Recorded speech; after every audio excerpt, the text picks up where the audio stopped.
The most beautiful thing about life is our soul's going to call in people, situations, events to test us, to see where there's weakness in our aura, where there's a disbelief or a disharmony with the energies that are at play. And how deep is that disharmony? Because it's coming from within you.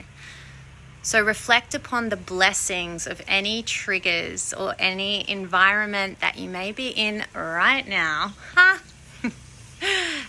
And remember, you've called this in. Your energy has matched this vibration, and when we upgrade, we allow our life to take on a new perspective. We come into an evolution process, and we get tested.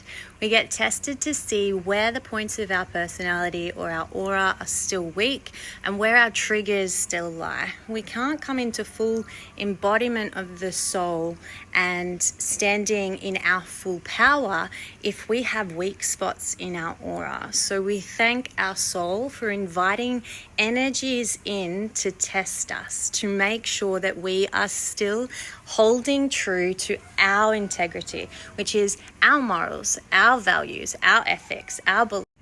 We're honestly blessed on this journey to receive triggers because they give us the moment of, there's still something that I'm not seeing.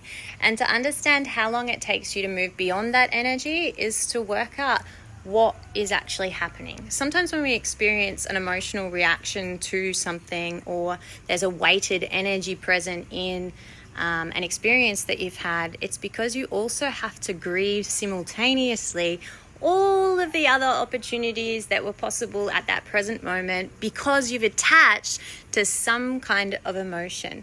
And that emotion brings about that expectation, and that expectation brings about the belief that these certain things have to be this way, or we owe it to someone to do something.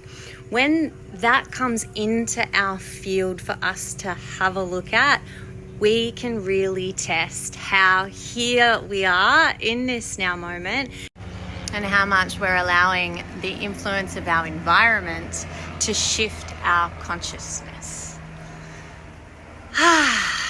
It's a big topic, but when we take to these situations lightheartedly and don't judge ourselves for going through the experience, realize that there could be a grief involved for other possibility the body was aware of, but that you personally weren't aware of just yet. There's many reasons why emotions come up. The key is not to judge yourself for what you're feeling.